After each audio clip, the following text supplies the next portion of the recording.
ಇಂದಿನ ದಿನಾಂಕ 9/4/2026. ಪ್ರಾರ್ಥ ಮುರಳಿ ಬಾಪ್ದಾದ ಮಧುಬನ. ಮಧುರ ಮಕ್ಕಳೇ, ನೀವೀಗ ಸತ್ಯ ತಂದೆಯ ಮೂಲಕ ಸತ್ಯ ಮಾತುಗಳನ್ನು ಕೇಳಿ ಪ್ರಕಾಶತೆಯಲ್ಲಿ ಬಂದಿದ್ದೀರಿ ಅಂದಾಗ ಅನ್ಯರನ್ನು ಅಂಧಕಾರದಿಂದ ಪ್ರಕಾಶತೆಯಲ್ಲಿ ಕರೆತರುವುದು ನಿಮ್ಮ ಕರ್ತವ್ಯವಾಗಿದೆ. ಪ್ರಶ್ನೆ: ಯಾವಾಗ ನೀವು ಮಕ್ಕಳು ಅನ್ಯರಿಗೆ ಜ್ಞಾನವನ್ನು ತಿಳಿಸುತ್ತೀರೆಂದರೆ ಅವಶ್ಯವಾಗಿ ಯಾವ ಮಾತನ್ನು ನೆನಪಿಟ್ಟುಕೊಳ್ಳಬೇಕು? ಉತ್ತರ: ಬಾಯಿಯಿಂದ ಪದೇ ಪದೇ ಬಾಬಾ ಬಾಬಾ ಎನ್ನುತ್ತೀರಿ. ಇದರಿಂದ ತನ್ನತನ ಸಮಾಪ್ತಿಯಾಗುವುದು, ಆಸ್ತಿಯು ನೆನಪಿನಲ್ಲಿರುವುದು. ಬಾಬಾ ಎನ್ನುವುದರಿಂದ ಸರ್ವವ್ಯಾಪಿಯ ಜ್ಞಾನವು ಮೊದಲೇ ಸಮಾಪ್ತಿಯಾಗುವುದು. ಒಂದು ವೇಳೆ ಯಾರಾದರೂ ಭಗವಂತನು ಸರ್ವವ್ಯಾಪಿ ಎಂದರೆ ಹೇಳಿ, ತಂದೆಯು ಎಲ್ಲರಲ್ಲಿ ಇರಲು ಹೇಗೆ ಸಾಧ್ಯ? ಗೀತೆ. ಇಂದು ಮನುಷ್ಯರೆಲ್ಲರೂ ಘೋರ ಅಂಧಕಾರದಲ್ಲಿದ್ದಾರೆ. ಓಂ ಶಾಂತಿ. ಮಕ್ಕಳು ಏನು ಹೇಳಿದರು ಮತ್ತು ಯಾರನ್ನು ಕರೆದರು? ಏ ಜ್ಞಾನ ಸಾಗರ, ಜ್ಞಾನ ಸೂರ್ಯ ತಂದೆ ಭಗವಂತನೆಂದು ತಂದೆಗೆ ಹೇಳಲಾಗುತ್ತದೆ. ಭಗವಂತನು ತಂದೆಯಾದರೆ ನೀವೆಲ್ಲರೂ ಅವರ ಮಕ್ಕಳಾಗಿದ್ದೀರಿ. ನಾವೆಲ್ಲರೂ ಕತ್ತಲೆಯಲ್ಲಿ ಬಂದಿದ್ದೇವೆ.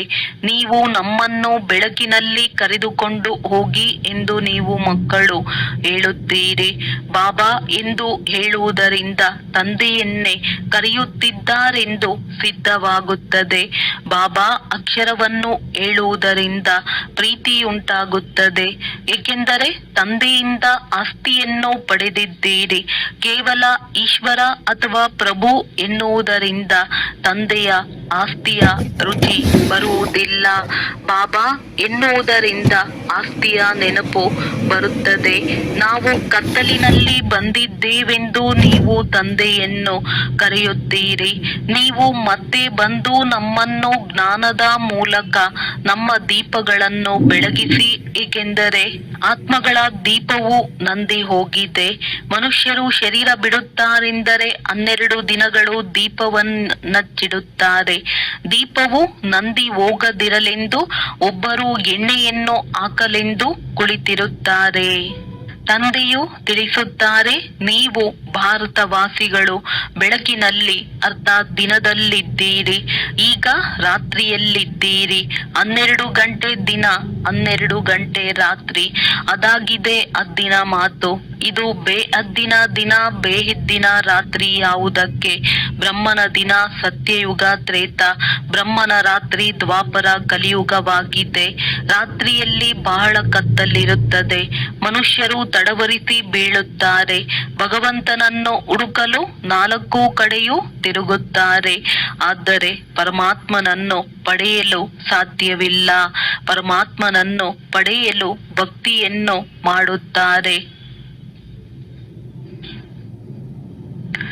ದ್ವಾಪರದಿಂದ ಭಕ್ತಿಯು ಆರಂಭವಾಗುತ್ತದೆ, ಅರ್ಥಾತ್ ರಾವಣನ ರಾಜ್ಯವು ಆರಂಭವಾಗುತ್ತದೆ. ದಸರಾ ಹಬ್ಬವನ್ನು ಸಹ ಒಂದು ಕಥೆಯನ್ನಾಗಿ ಮಾಡಿದ್ದಾರೆ. ಹೇಗೆ ಸಿನಿಮಾ ನಾಟಕಗಳಿವೆಯೋ ಅದೇ ರೀತಿ ಕಥೆಗಳನ್ನು ಕೂಡ ಮನೋರಂಜನೆಗಾಗಿ ಮಾಡಿರುತ್ತಾರೆ. ಶ್ರೀಮದ್ ಭಗವದ್ಗೀತಾ ಎನ್ನುವುದು ಸತ್ಯವಾಗಿದೆ. ಪರಮಾತ್ಮನೇ ಮಕ್ಕಳಿಗೆ ರಾಜಯೋಗವನ್ನು ಕಲಿಸಿಕೊಟ್ಟು ರಾಜ್ಯ ಭಾಗ್ಯವನ್ನು ಕೊಟ್ಟರು. ಮತ್ತೆ ಭಕ್ತಿ ಮಾರ್ಗದಲ್ಲಿ ಕುಳಿತು ಇದನ್ನೇ ಕಥೆಯನ್ನಾಗಿ ಮಾಡುತ್ತಾರೆ. ವ್ಯಾಸನೇ ಗೀತೆಯನ್ನು ಮಾಡಿದ್ದರು, ಅರ್ಥಾತ್ ಕಥೆಯನ್ನು ಮಾಡಿದ್ದರು. ಸತ್ಯವಾದ ಮಾತನ್ನಂತೂ ನೀವೀಗ ತಂದೆಯಿಂದ ಕೇಳುತ್ತಿದ್ದೀರಿ. ಯಾವಾಗಲೂ ಬಾಬಾ ಬಾಬಾ ಎಂದು ಹೇಳುತ್ತಿರಬೇಕು. ಪರಮಾತ್ಮನು ನಮ್ಮ ಬಾಬಾ ಆಗಿದ್ದಾರೆ. ಹೊಸ ಪ್ರಪಂಚದ ರಚಯಿತನಾಗಿದ್ದಾರೆ. ಅವಶ್ಯವಾಗಿ ಅವರಿಂದ ಸ್ವರ್ಗದ ಆಸ್ತಿಯು ಸಿಗಬೇಕಾಗಿದೆ. ಈಗಂತೂ ನಾವು 84 ಜನ್ಮಗಳನ್ನು ಭೋಗಿಸಿ ನರಕದಲ್ಲಿ ಬಂದಿದ್ದೀರಿ. ನೀವು ಭಾರತವಾಸಿಗಳು ಸೂರ್ಯವಂಶಿ ಚಂದ್ರವಂಶಿಗಳಾಗಿದ್ದೀರಿ ಎಂದು ಮಕ್ಕಳಿಗೆ ತಂದೆಯು ತಿಳಿಸುತ್ತಾರೆ. ವಿಶ್ವದ ಮಾಲೀಕರಾಗಿದ್ದೀರಿ. ಆಗ ಯಾವುದೇ ಬೇರೆ ಧರ್ಮವಿರಲಿಲ್ಲ. ಅದಕ್ಕೆ ಸ್ವರ್ಗ ಅಥವಾ ಕೃಷ್ಣಪುರಿ ಎಂದು ಹೇಳಲಾಗುತ್ತದೆ. ಇದು ಕಂಸಪುರಿಯಾಗಿದೆ. ಬಾಪ್ತಾದ ನೆನಪು ತರಿಸುತ್ತಾರೆ. ಲಕ್ಷ್ಮೀನಾರಾಯಣರ ರಾಜ್ಯವಿತ್ತು. ತಂದೆಯೇ ಜ್ಞಾನ ಸಾಗರ, ಶಾಂತಿಯ ಸಾಗರ, ಪತಿತ ಪಾವನನಾಗಿದ್ದಾರೆ. ಗಂಗೆಯ ನೀರಲ್ಲ. ಎಲ್ಲ ವಧುಗಳ ವರನು ಒಬ್ಬರೇ ಭಗವಂತನಾಗಿದ್ದಾನೆಂದು ಮನುಷ್ಯರಿಗೆ ಗೊತ್ತಿಲ್ಲ. ಆತ್ಮಗಳ ತಂದೆಯು ಯಾರು ಎಂದು ಕೇಳಿದರೆ ಎಲ್ಲರೂ ತಬ್ಬಿಬ್ಬಾಗಿ ಬಿಡುತ್ತಾರೆ. ನಮಗೆ ಗೊತ್ತಿಲ್ಲವೆಂದು ಹೇಳಿಬಿಡುತ್ತಾರೆ. ಅರೆ ಆತ್ಮ, ನಿಮ್ಮ ತಂದೆಯ ಬಗ್ಗೆಯೇ ನಿಮಗೆ ಗೊತ್ತಿಲ್ಲ. ಗಾಡ್ ಫಾದರ್ ಎನ್ನುತ್ತೀರೆಂದರೆ ಅವರ ನಾಮ ರೂಪವೇನು? ತಂದೆಯ ಪರಿಚಯವಿದೆ ಎಂದರೆ ಅವರು ಸರ್ವವ್ಯಾಪಿ ಎಂದು ಹೇಳಿಬಿಡುತ್ತಾರೆ. ಅರೆ ಮಕ್ಕಳ ತಂದೆಯು ಎಲ್ಲಿಯಾದರೂ ಸರ್ವವ್ಯಾಪಿಯಾಗಲು ಸಾಧ್ಯವೇ? ರಾವಣನ ಆಸುರಿ ಮತದಂತೆ ನಡೆದು ಎಷ್ಟೊಂದು ಅಜ್ಞಾನಿಗಳಾಗಿದ್ದಾರೆ. ದೇಹಾಭಿಮಾನವೇ ನಂಬರ್ 1 ಆಗಿದೆ.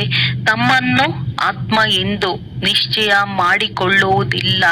ನಾನು ಇಂಥವನೆಂದು ಹೇಳುತ್ತಾರೆ ಅಷ್ಟೇ. ಇದು ಶರೀರದ ಮಾತಾಗಿದೆ. ಅಸಲಾಗಿ ತಾವು ಯಾರು ಎಂದು ಗೊತ್ತಿಲ್ಲ. ನಾನು ನ್ಯಾಯಾಧೀಶನಾಗಿದ್ದೇನೆ, ಇದಾಗಿದ್ದೇನೆ ಎಂದು ಹೇಳುತ್ತಿರುತ್ತಾರೆ. ಆದರೆ ಇದು ತಪ್ಪಾಗಿದೆ. ನಾನು ಮತ್ತು ನನ್ನದು ಎಂಬ 2 ವಸ್ತುಗಳಿವೆ. ಆತ್ಮವು ಅವಿನಾಶಿಯಾಗಿದೆ, ಶರೀರವು ವಿನಾಶಿಯಾಗಿದೆ. ಹೆಸರನ್ನು ಶರೀರಕ್ಕೆ ಇಡಲಾಗುತ್ತದೆ, ಆತ್ಮಕ್ಕೆ ಯಾರೂ ಹೆಸರನ್ನಿಡುವುದಿಲ್ಲ. ನನ್ನ ಹೆಸರಂತೂ ಶಿವ ಎಂದಾಗಿದೆ ಎಂದು ತಂದೆಯು ತಿಳಿಸುತ್ತಾರೆ. ಶಿವ ಜಯಂತಿಯನ್ನು ಸಹ ಆಚರಿಸುತ್ತಾರೆ. ಆ ನಿರಾಕಾರನ ಜಯಂತಿಯು ಹೇಗಾಗಲು ಸಾಧ್ಯ? ಅವರು ಯಾವುದರಲ್ಲಿ ಬರುತ್ತಾರೆ? ಇದು ಯಾರಿಗೂ ಗೊತ್ತಿಲ್ಲ. ಎಲ್ಲ ಆತ್ಮಗಳ ಹೆಸರು ಆತ್ಮ ಪರಮಾತ್ಮನ ಹೆಸರು ಮಾತ್ರ ಶಿವ ಎಂದಾಗಿದೆ. ಬಾಕಿ ಎಲ್ಲರೂ ಸಾಲಿಗ್ರಾಮಗಳಾಗಿದ್ದಾರೆ. ಆತ್ಮಗಳೆಲ್ಲರೂ ಮಕ್ಕಳಾಗಿದ್ದಾರೆ. ಎಲ್ಲ ಆತ್ಮರುಗಳ ತಂದೆಯು ಒಬ್ಬ ಶಿವ ತಂದೆಯಾಗಿದ್ದಾರೆ. ಅವರು ಬೇಹದ್ದಿನ ತಂದೆಯೂ ಆಗಿದ್ದಾರೆ. ಅವರನ್ನು ಎಲ್ಲರೂ ಪಾವನ ಮಾಡು ಎಂದು ಕರೆಯುತ್ತಾರೆ. ನಾವೆಲ್ಲರೂ ದುಃಖಿಗಳಾಗಿದ್ದೇವೆ. ಆತ್ಮವು ಕರೆಯುತ್ತದೆ. ದುಃಖದಲ್ಲಿ ಎಲ್ಲ ಮಕ್ಕಳು ನೆನಪು ಮಾಡುತ್ತಾರೆ. ಮತ್ತೆ ಈ ಮಕ್ಕಳೇ ಸುಖದಲ್ಲಿದ್ದಾಗ ನೆನಪೇ ಮಾಡುವುದಿಲ್ಲ. ರಾವಣನು ದುಃಖಿಯನ್ನಾಗಿ ಮಾಡಿದ್ದನು. ರಾವಣನು ನಿಮ್ಮ ಹಳೆಯ ಶತ್ರುವಾಗಿದ್ದಾನೆಂದು ತಂದೆಯು ತಿಳಿಸುತ್ತಾರೆ. ಇದು ಡ್ರಾಮಾದ ಆಟವು ಮಾಡಲ್ಪಟ್ಟಿದೆ. ಎಲ್ಲರೂ ಈಗ ಅಂಧಕಾರದಲ್ಲಿದ್ದಾರೆ. ಆದ್ದರಿಂದ ಜ್ಞಾನ ಸೂರ್ಯನೇ ಬನ್ನಿ, ನಮ್ಮನ್ನು ಬೆಳಕಿನಲ್ಲಿ ಕರೆದುಕೊಂಡು ಹೋಗು ಎಂದು ಕರೆಯುತ್ತಾರೆ. ಭಾರತವು ಸುಖಧಾಮವಾಗಿದ್ದಾಗ ಯಾರು ಕರೆಯುತ್ತಿರಲಿಲ್ಲ. ಅಲ್ಲಿ ಯಾವುದೇ ಅಪ್ರಾಪ್ತ ವಸ್ತುವು ಇರುವುದಿಲ್ಲ. ಇಲ್ಲಂತೂ ಶಾಂತಿ ದೇವ ಎಂದು ಚೀರಾಡುತ್ತಾರೆ. ತಂದೆಯು ತಿಳಿಸುತ್ತಾರೆ, ಶಾಂತಿಯಂತೂ ನಿಮ್ಮ ಸ್ವಧರ್ಮವಾಗಿದೆ, ನಿಮ್ಮ ಕೊರಳಿನ ಹಾರವಾಗಿದೆ. ಆತ್ಮವು ಶಾಂತಿಧಾಮದ ನಿವಾಸಿಯಾಗಿದೆ. ಶಾಂತಿಧಾಮದಿಂದ ಮತ್ತೆ ಸುಖಧಾಮಕ್ಕೆ ಹೋಗುತ್ತದೆ. ಅಲ್ಲಂತೂ ಸುಖವೇ ಸುಖವಿದೆ. ನಿಮಗೆ ಅಲ್ಲಿ ಚೀರಾಡುವ ಗೋಜಿಲ್ಲ. ದುಃಖದಲ್ಲಿಯೇ ದಯೆ ತೋರಿಸಿ ದುಃಖಹರ್ತ ಸುಖಕರ್ತ ಬಾಬಾ ಬಾಬಾ ಎಂದು ಕೂಗುತ್ತೀರಿ. ಶಿವಬಾಬಾ ಮಧುರವಾದ ಬಾಬಾ ಬನ್ನಿ ಎಂದು ಕರೆಯುತ್ತೀರಿ. ಬರುತ್ತಾರೆ. ಆದ್ದರಿಂದ ಶಿವ ಜಯಂತಿಯನ್ನಾಚರಿಸುತ್ತೀರಿ. ಶ್ರೀಕೃಷ್ಣನು ಸ್ವರ್ಗದ ರಾಜಕುಮಾರನಾಗಿದ್ದನು. ಅವರ ಜಯಂತಿಯನ್ನೂ ಸಹ ಆಚರಿಸುತ್ತಾರೆ. ಆದರೆ ಕೃಷ್ಣನು ಯಾವಾಗ ಬಂದನೆಂದು ಯಾರಿಗೂ ಗೊತ್ತಿಲ್ಲ. ರಾಧೆ ಕೃಷ್ಣರ ಸ್ವಯಂವರದ ನಂತರವೇ ಲಕ್ಷ್ಮೀನಾರಾಯಣರಾಗುತ್ತಾರೆ. ಇದು ಯಾರಿಗೂ ತಿಳಿದಿಲ್ಲ. ಓ ಗಾಡ್ ಫಾದರ್ ಎಂದು ಕೂಗುತ್ತಾರೆ. ಒಳ್ಳೆಯದು. ಅವರ ನಾಮ ರೂಪ ಏನೆಂದು ಕೇಳಿದರೆ ಅವರು ನಾಮರೂಪದಿಂದ ಭಿನ್ನವೆಂದು ಹೇಳಿಬಿಡುತ್ತಾರೆ. ಅರೆ, ಗಾಡ್ ಫಾದರ್ ಎಂದು ಕರೆಯುತ್ತೀರಿ, ನಾಮರೂಪದಿಂದ ಭಿನ್ನವೆಂದು ಹೇಳುತ್ತೀರಿ. ಆಕಾಶವು ಪೋಲಾರ್ ಆಗಿದೆ, ಅದರ ಹೆಸರೂ ಸಹ ಆಕಾಶವೆಂದು ಇದೆಯಲ್ಲವೇ? ನೀವು ತಂದೆಯ ನಾಮ ರೂಪ ಗೊತ್ತಿಲ್ಲವೆಂದು ಹೇಳುತ್ತೀರಿ. ಅಂದ ಮೇಲೆ ನಿಮ್ಮ ಬಗ್ಗೆ ನಿಮಗೆ ಗೊತ್ತಿದೆಯೇ ಎಂದು ಕೇಳಿದರೆ, ಹೌದು, ನಾವಾತ್ಮಗಳಾಗಿದ್ದೇವೆ ಎಂದು ಹೇಳುತ್ತಾರೆ. ಒಳ್ಳೆಯ ಆತ್ಮದ ನಾಮರೂಪವನ್ನು ತಿಳಿಸಿರಿ ಎಂದು ಕೇಳಿದಾಗ ಆತ್ಮನೇ ಪರಮಾತ್ಮನೆಂದು ಹೇಳುತ್ತಾರೆ. ಆತ್ಮವು ನಾಮರೂಪದಿಂದ ಭಿನ್ನವಾಗಿರಲು ಸಾಧ್ಯವೇ ಇಲ್ಲ. ಆತ್ಮವು ಒಂದು ಬಿಂದು ರೂಪ ನಕ್ಷತ್ರದ ಸಮಾನವಾಗಿದೆ, ಭ್ರುಕುಟಿಯ ಮಧ್ಯದಲ್ಲಿರುತ್ತದೆ. ಈ ಚಿಕ್ಕ ಆತ್ಮದಲ್ಲಿ 84 ಜನ್ಮಗಳ ಪಾತ್ರವು ನೋಂದಾವಣೆಯಾಗಿದೆ. ಇದು ಬಹಳ ತಿಳಿದುಕೊಳ್ಳುವ ಮಾತುಗಳಾಗಿವೆ. ಆದ್ದರಿಂದ 7 ದಿನದ ಬಟ್ಟಿಯ ಮಾತಿನ ಗಾಯನವಿದೆ. ದ್ವಾಪರದಿಂದ ರಾವಣ ರಾಜ್ಯವು ಪ್ರಾರಂಭವಾದಾಗಿನಿಂದ ವಿಕಾರಗಳ ಪ್ರವೇಶತೆಯಾಯಿತು. ಏಣಿಯನ್ನು ಇಳಿಯುತ್ತಲೇ ಬಂದಿರಿ. ಈಗ ಎಲ್ಲರಿಗೂ ಗ್ರಹಣ ಹಿಡಿದಿರುವುದರಿಂದ ಕಪ್ಪಾಗಿ ಬಿಟ್ಟಿದ್ದಾರೆ. ಆದ್ದರಿಂದ ಜ್ಞಾನ ಸೂರ್ಯ ಬನ್ನಿ, ಬಂದು ನಮ್ಮೆಲ್ಲರನ್ನು ಬೆಳಕಿನಲ್ಲಿ ಕರೆದುಕೊಂಡು ಹೋಗು ಎಂದು ಕರೆಯುತ್ತಾರೆ. ಜ್ಞಾನಾಂಜನವನ್ನು ಸದ್ಗುರು ಕೊಟ್ಟರು. ಅಜ್ಞಾನ ಅಂಧಕಾರ ವಿನಾಶವಾಯಿತು. ಬುದ್ಧಿಯಲ್ಲಿ ತಂದೆಯೇ ಬರುತ್ತಾರೆ. ಜ್ಞಾನಾಂಜನ ಗುರು ಕೊಟ್ಟರೆಂದಲ್ಲ, ಏಕೆಂದರೆ ಗುರುಗಳು ಅನೇಕರಿದ್ದಾರೆ. ಅವರಲ್ಲಿ ಜ್ಞಾನವೆಲ್ಲಿದೆ? ಇದು ಅವರ ಗಾಯನವಲ್ಲ. ಜ್ಞಾನ ಸಾಗರ, ಪತಿತ ಪಾವನ, ಸರ್ವರ ಸದ್ಗತಿ ದಾತ ಒಬ್ಬರೇ ತಂದೆಯಾಗಿದ್ದಾರೆ. ಬೇರೆ ಯಾರೂ ಈ ಜ್ಞಾನವನ್ನು ಕೊಡಲು ಸಾಧ್ಯವಿಲ್ಲ. ಸಾಧುಗಳು ಭಗವಂತನನ್ನು ಮಿಲನ ಮಾಡಲು ಅನೇಕ ಮಾರ್ಗಗಳನ್ನು ತಿಳಿಸುತ್ತಾರೆ. ಶಾಸ್ತ್ರವನ್ನು ಓದುವುದು, ಯಜ್ಞ ತಪ ಇತ್ಯಾದಿಗಳನ್ನು ಮಾಡುವುದು, ಇವೆಲ್ಲವೂ ಭಗವಂತನನ್ನು ಮಿಲನ ಮಾಡುವುದಕ್ಕೆ ಮಾರ್ಗಗಳೆಂದು ಹೇಳುತ್ತಾರೆ. ಆದರೆ ಪತಿತರು ಮತ್ತೆ ಪಾವನ ಪ್ರಪಂಚಕ್ಕೆ ಹೋಗಲು ಸಾಧ್ಯವಿಲ್ಲ. ಆದ್ದರಿಂದ ಸ್ವಯಂ ನಾನೇ ಬರುತ್ತೇನೆ ಎಂದು ತಂದೆಯು ತಿಳಿಸುತ್ತಾರೆ. ಬ್ರಹ್ಮ ವಿಷ್ಣು ಶಂಕರನು ದೇವತೆಯಾಗಿದ್ದಾರೆ. ಅವರನ್ನು ಭಗವಂತನೆಂದು ಕರೆಯಲು ಸಾಧ್ಯವಿಲ್ಲ. ಭಗವಂತನು ಒಬ್ಬರೇ ಆಗಿದ್ದಾರೆ. ಎಲ್ಲ ದೇವತೆಗಳ ತಂದೆಯು ಶಿವನಾಗಿದ್ದಾನೆ. ಪ್ರಜಾಪಿತ ಬ್ರಹ್ಮನೂ ಸಹ ಇಲ್ಲಿಯೇ ಇರಬೇಕಲ್ಲವೇ? ಅಂದಾಗ ಪ್ರಜೆಗಳು ಇಲ್ಲಿಯೇ ಇದ್ದಾರೆ. ಹೆಸರನ್ನು ಬರೆಯಲ್ಪಟ್ಟಿದೆ. ಪ್ರಜಾಪಿತ ಬ್ರಹ್ಮ ಕುಮಾರಿ ಸಂಸ್ಥೆ ಇವರೆಲ್ಲರೂ ಮಕ್ಕಳಾಗಿದ್ದಾರೆ. ಬೇಕಾದಷ್ಟು ಬೀಕೆಗಳಿದ್ದಾರೆ. ಆಸ್ತಿಯು ಶಿವ ತಂದೆಯಿಂದ ಸಿಗುತ್ತದೆ, ಬ್ರಹ್ಮನಿಂದಲ್ಲ. ಆಸ್ತಿಯು ತಾತನಿಂದ ಸಿಗುತ್ತದೆ. ಬ್ರಹ್ಮನ ಮೂಲಕ ಕುಳಿತುಕೊಂಡು ಯೋಗ್ಯರನ್ನಾಗಿ ಮಾಡುತ್ತಾರೆ. ಬ್ರಹ್ಮನ ಮೂಲಕ ಮಕ್ಕಳನ್ನು ದತ್ತು ಮಾಡಿಕೊಳ್ಳುತ್ತಾರೆ. ಬಾಬಾ, ನಾವು ನಿಮ್ಮವರು, ನಿಮ್ಮಿಂದ ಆಸ್ತಿಯನ್ನು ಪಡೆಯುತ್ತೇವೆಂದು ನೀವು ಮಕ್ಕಳು ಹೇಳುತ್ತೀರಿ. ಬ್ರಹ್ಮನ ಮೂಲಕ ವಿಷ್ಣುಪುರಿಯ ಸ್ಥಾಪನೆಯಾಗುತ್ತದೆ. ಶ್ರೀಮತ ಅಥವಾ ಶ್ರೇಷ್ಠಾತಿ ಶ್ರೇಷ್ಠ ಭಗವಂತನ ಗೀತೆಯಾಗಿದೆ. ಭಗವಂತ ಒಬ್ಬ ನಿರಾಕಾರಿಯಾಗಿದ್ದಾರೆ. ಮಕ್ಕಳಿಗೆ ನೀವು 84 ಜನ್ಮಗಳಿದ್ದೀರೆಂದು ತಂದೆಯೇ ತಿಳಿಸುತ್ತಾರೆ. ಆತ್ಮ ಪರಮಾತ್ಮನು ಬಹಳ ಕಾಲ ಅಗಲಿದ್ದರು ಎಂದು ಬಹಳ ಕಾಲ ಭಾರತವಾಸಿಗಳೇ ಇದ್ದರು. ಬೇರೆ ಯಾವುದೇ ಧರ್ಮವೂ ಇರಲಿಲ್ಲ. ಮೊಟ್ಟಮೊದಲು ಅವರೇ ಅಗಲಿದ್ದವರಾಗಿದ್ದಾರೆ. ತಂದೆಯಿಂದ ಅಗಲಿ ಪಾತ್ರವನ್ನಭಿನಯಿಸಲು ಬಂದಿದ್ದಾರೆ. ಏ ಆತ್ಮಗಳೇ, ತಂದೆಯಾದ ನನ್ನನ್ನು ನೆನಪು ಮಾಡಿ ಎಂದು ತಂದೆಯು ತಿಳಿಸುತ್ತಾರೆ. ಇದು ನೆನಪಿನ ಯಾತ್ರೆ ಅಥವಾ ಯೋಗಾಗ್ನಿಯಾಗಿದೆ. ತಲೆಯ ಮೇಲೆ ಯಾವ ಪಾಪಗಳ ಹೊರೆ ಇದೆಯೋ ಅದು ಯೋಗದ ಅಗ್ನಿಯಿಂದಲೇ ಭಸ್ಮವಾಗುವುದು. ನೀವು ಚಿನ್ನದ ಯುಗದಲ್ಲಿದ್ದೀರಿ, ಈಗ ಕಬ್ಬಿಣದ ಯುಗದಲ್ಲಿ ಬಂದಿದ್ದೀರಿ. ಮಧುರ ಮಕ್ಕಳೇ, ಈಗ ನನ್ನನ್ನು ನೆನಪು ಮಾಡಿ ಎಂದು ತಿಳಿಸುತ್ತಾರೆ. ಇದು ಬುದ್ಧಿಯ ಕೆಲಸವಾಗಿದೆ. ದೇಹ ಸಹಿತವಾಗಿ ದೇಹದ ಎಲ್ಲ ಸಂಬಂಧವನ್ನು ಮರೆತು ನನ್ನನ್ನು ನೆನಪು ಮಾಡಿ. ನೀವು ಆತ್ಮರಾಗಿದ್ದೀರಲ್ಲವೇ? ಇದು ನಿಮ್ಮ ಶರೀರವಾಗಿದೆ. ನಾನು ನಾನು ಎಂದು ಆತ್ಮವೇ ಹೇಳುತ್ತದೆ. ರಾವಣನು ನಿಮ್ಮನ್ನು ಪತಿತರನ್ನಾಗಿ ಮಾಡಿದ್ದಾನೆ. ಈ ಆಟವು ಮಾಡಲ್ಪಟ್ಟಿದೆ. ಪಾವನ ಭಾರತ ಮತ್ತು ಪತಿತ ಭಾರತವಾಗಿರುತ್ತದೆ. ನೀವು ಪತಿತರಾದಾಗ ರಾಮರಾಜ್ಯ ಬೇಕೆಂದು ಕೂಗುತ್ತೀರಿ. ಹೇಳುವುದೇನೋ ಹೇಳುತ್ತಾರೆ, ಆದರೆ ಅದರ ಅರ್ಥವಂತೂ ಗೊತ್ತಿಲ್ಲ. ಜ್ಞಾನವನ್ನು ಕೊಡುವವರು ಜ್ಞಾನದ ಸಾಗರನಾಗಿದ್ದಾರೆ. ತಂದೆಯು ಬಂದು ಸೆಕೆಂಡಿನಲ್ಲಿ ಆಸ್ತಿಯನ್ನು ಕೊಡುತ್ತಾರೆ. ನೀವು ಈಗ ಸೂರ್ಯವಂಶಿ ಚಂದ್ರವಂಶೀಯ ಆಸ್ತಿಯನ್ನು ಪಡೆಯಲು ತಂದೆಯ ಮಕ್ಕಳಾಗಿದ್ದೀರಿ. ನಂತರ ಸತ್ಯ ತ್ರೇತಾಯುಗದಲ್ಲಿ ಅಮರರಾಗಿ ಹೋಗುತ್ತೀರಿ. ಇಂಥವರು ಶರೀರ ಬಿಟ್ಟರೆಂದು ಅಲ್ಲಿ ಹೇಳುವುದಿಲ್ಲ. ಸತ್ಯಯುಗದಲ್ಲಿ ಅಕಾಲ ಮೃತ್ಯುವಾಗುವುದಿಲ್ಲ.